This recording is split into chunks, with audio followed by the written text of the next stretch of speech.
Pemirsa, sebagai umat muslim kita diwajibkan untuk melaksanakan sholat 5 waktu mulai dari subuh hingga isya setiap harinya. Terkadang menunaikan sholat subuh bisa menjadi tantangan tersendiri bagi banyak orang. Hal ini karena rasa kantuk yang terkadang sulit untuk ditahan sehingga menghambat kita untuk sholat subuh tepat waktu. Baru-baru ini seorang ustadz asal Malaysia mencuri perhatian publik usai membangunkan para santrinya sholat subuh dengan cara yang unik.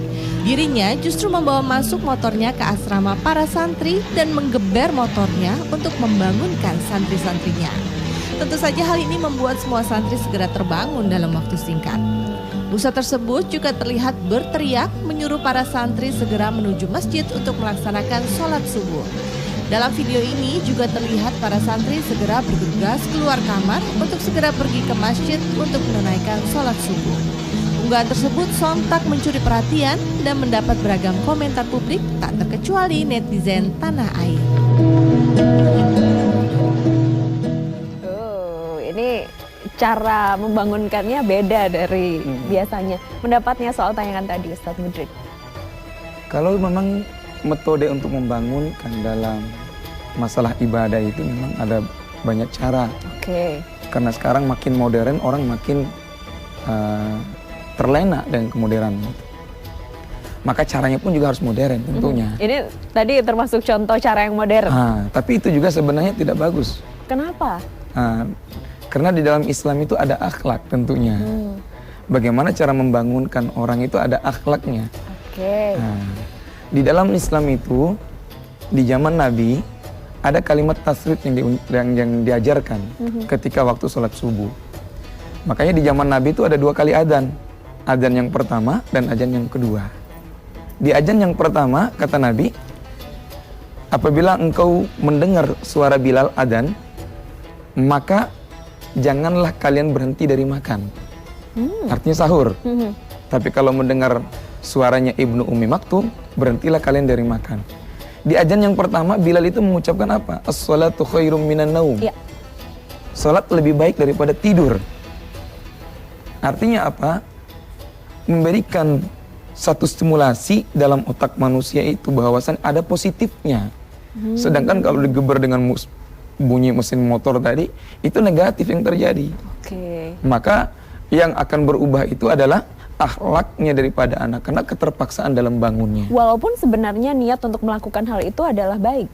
Niatnya itu boleh baik, tapi cara kalau tidak baik sama saja bohong.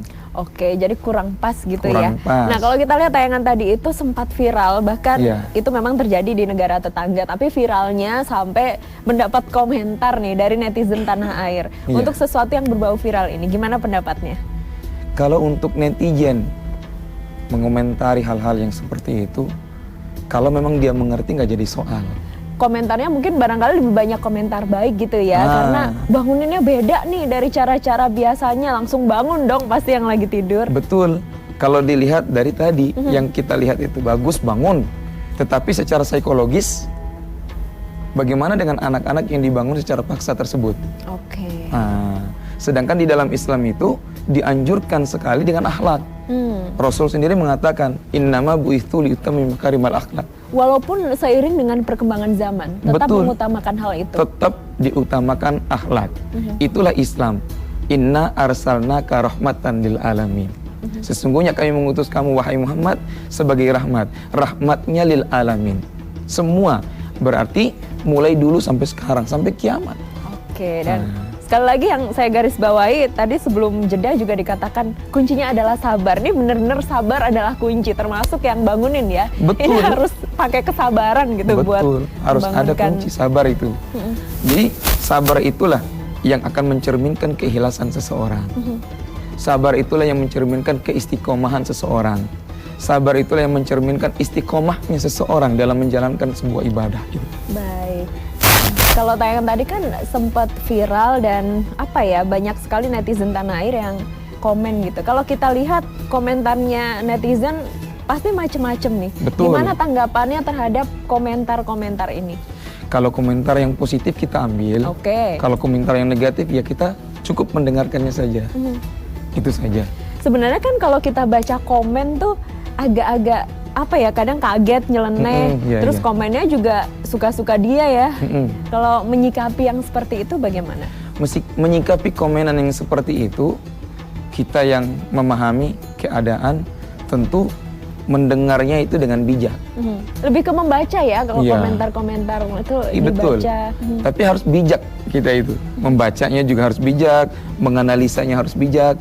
Itulah yang disebut dengan Islam. Menyikapi persoalan itu harus dengan bijak. Tidak boleh geresak-gerusu. Nggak boleh mudah terpancing. Nggak gitu boleh komen. terpancing. Rasul mengatakan al-ajalatu minasyaiton. Terburu-buru itu dari sifat setan. Oke. Itu seperti itu. Baik, artinya yang dituntut untuk sabar, tidak terburu-buru, tidak hanya yang membaca ya, tapi Tidak. yang ngirim juga. Termasuk semuanya kedua belah pihak. Ini bijak bermedia sosial seperti apa sih harusnya? Bijak bermedia sosial itu membaca dulu hoak apa enggak. Kalau itu hoak jangan dikirim. Oke. Kalau itu bohong jangan ini.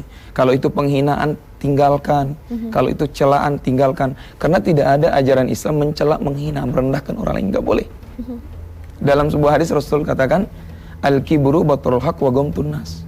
Yang disebut dengan sombong itu adalah menolak kebenaran dan meremehkan manusia. Baik. Nah, tentunya dengan hal-hal yang seperti ini bisa jadi kita masuk dalam meremehkan manusia. Kadang kan buat bercandaan ya, seumpama Miki upload nih pakai baju orange, terus Iya. saya komen nggak ada niat menyakiti, tapi kayak, ih Miki lucu banget orange kayak jeruk, nah kayak gitu. Kalau Miki bacanya agak aduh gitu, Iya. padahal maksudnya Kalau dia nggak bercanda. suka itu gibah.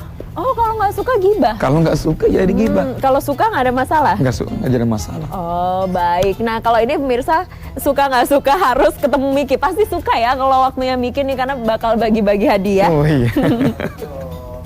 Apalagi kalau misalnya nih ya, jarinya itu sibuk ngetik-ngetik terus akhirnya jadi dosa. Mendingan ngetik-ngetiknya itu, ngetik-ngetik nomor 0215515111. Kenapa? Karena bakal ada Rp500.000 untuk 2 orang pemenang yang akan saya bagi-bagikan tentunya hanya di kuis Geprek Bensu Bagi Berkah. Tetap di sini di Risalah Ramadan, insya Allah berkah, bermanfaat. Amin.